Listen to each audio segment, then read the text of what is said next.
നമസ്കാരം. അടൂർ നിയമസഭാ മണ്ഡലത്തിലെ CPI സ്ഥാനാർത്ഥി പ്രിജി കണ്ണന്റെ പേരുമാറ്റവുമായി ബന്ധപ്പെട്ട് വിവാദം. അന്തരിച്ച കോൺഗ്രസ് നേതാവ് MG കണ്ണന്റെ പേര് ദുരുപയോഗം ചെയ്യാനുള്ള ശ്രമമെന്ന് കോൺഗ്രസ് ആരോപിക്കുമ്പോൾ സ്ഥാനാർത്ഥി നിർണയത്തെ ചൊല്ലി CPIക്കുള്ളിലും ഭിന്നത രൂക്ഷമായിരിക്കുകയാണ്. മുൻപ് പ്രിജി ശശിധരൻ എന്നായിരുന്നു സ്ഥാനാർത്ഥിയുടെ പേര്. പ്രിജി ശശിധരൻ പേര് മാറ്റി പ്രിജി കണ്ണനായതിനെ പരിഹസിച്ച് കോൺഗ്രസ് നേതാവ് ശ്രീനാദേവി കുഞ്ഞമ്മയും രംഗത്ത് വന്നു. സ്ഥാനാർത്ഥി കഴിഞ്ഞ ദിവസം ഫേസ്ബുക്ക് ഐഡിയിൽ പേര് മാറ്റിയത് ചൂണ്ടിക്കാട്ടിയാണ് അവരുടെ വിമർശനം.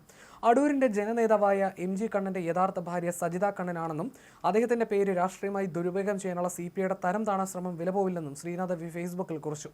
ശ്രീനാദേവിയുടെ കുറിപ്പിന്റെ പൂർണ്ണരൂപം ഇങ്ങനെ: അടൂർ നിയോജക മണ്ഡലത്തിലെ CPIയുടെ LDF സ്ഥാനാർത്ഥിയെ പ്രഖ്യാപിച്ചതായി കണ്ടു. അവർ 2020-2025 കാലത്ത് കൊല്ലം ജില്ലാ പഞ്ചായത്ത് അംഗമായിരുന്നപ്പോഴും 3 മാസം മുൻപ് തദ്ദേശ തെരഞ്ഞെടുപ്പിൽ വീണ്ടും മത്സരിച്ച് കൊല്ലം കരീപ്ര പഞ്ചായത്തിലെ വാർഡിൽ തോറ്റപ്പോഴും കുറച്ച് നിമിഷം മുൻപ് വരെയും സ്വന്തം ഫേസ്ബുക്ക് പ്രൊഫൈലിലും അവരുടെ പേരിന്റെ കൂടെ ശശിധരനായിരുന്നു, കണ്ണൻ ഇല്ലായിരുന്നു. അടൂരിന്റെ ജനനേതാവ് MG കണ്ണന്റെ ഭാര്യയാണ് അവർ എന്ന തെറ്റിദ്ധാരണയുണ്ടാക്കാനാണ് ഈ പേരുമാറ്റമെങ്കിൽ പത്തനംതിട്ടയിലെ CPI നേതൃത്വത്തിന് തെറ്റി. MG കണ്ണനെ അടൂരിലെ ജനത ഹൃദയത്തിൽ സ്വീകരിച്ചതാണ്. MG കണ്ണൻ കോൺഗ്രസ്സുകാരനാണ്. രാഷ്ട്രീയ വ്യക്തിത്വം കാത്തു സൂക്ഷിച്ചിരുന്ന ഒരുപാട് ഹൃദയബന്ധങ്ങളുള്ള മനുഷ്യനാണ്. ആ മനുഷ്യന്റെ ഭാര്യയുടെ പേര് സജിത എന്നാണ്, സജിത കണ്ണൻ എന്നാണ്. ഇത്തരത്തിൽ CPIയുടെയും ഇടതുപക്ഷത്തിന്റെയും തരം താണ രാഷ്ട്രീയ നിലവാരം വ്യക്തമാക്കുന്ന പ്രവർത്തികൾ ഇനിയും തുടരുക.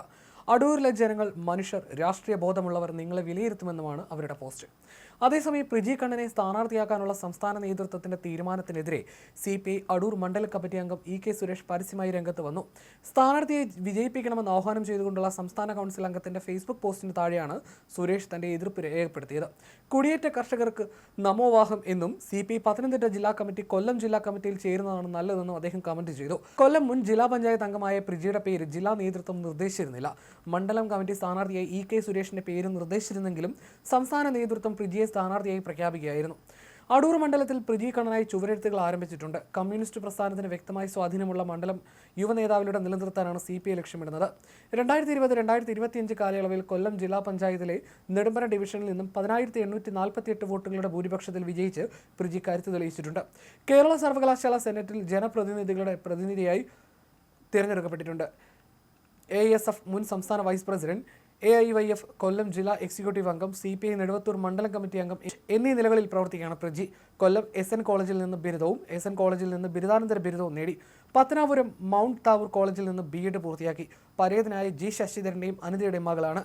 AIYF സംസ്ഥാന കമ്മിറ്റി അംഗം U കണ്ണനാണ് ഭർത്താവ്. അതേസമയം സീറ്റ് നിർണയ ചർച്ചകളിലേക്ക് കടക്കുമ്പോൾ CPIയിൽ പൊട്ടിത്തെറിയും സംഭവിക്കുന്നുണ്ട്. തെരഞ്ഞെടുപ്പ് അടുത്തിരിക്കെ തൃശൂർ നാട്ടിക മണ്ഡലത്തിൽ CPIയുടെ പേയ്മെന്റ് സീറ്റിനെ ചൊല്ലിയും വിവാദം ഉയർന്നിരുന്നു.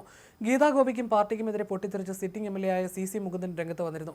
തനിക്ക് സീറ്റ് നിഷേധിക്കുന്നതിനെതിരെയായിരുന്നു മുകുന്ദൻ രംഗത്ത് വന്നിരുന്നത്. പാർട്ടി പദവിയിൽ നിന്നും CC മുകുന്ദൻ രാജിവെക്കുകയും ചെയ്തു. CPI നാട്ടിക മണ്ഡലം കമ്മിറ്റിയിൽ നിന്നാണ് CC മുകുന്ദൻ രാജിവെച്ചത്.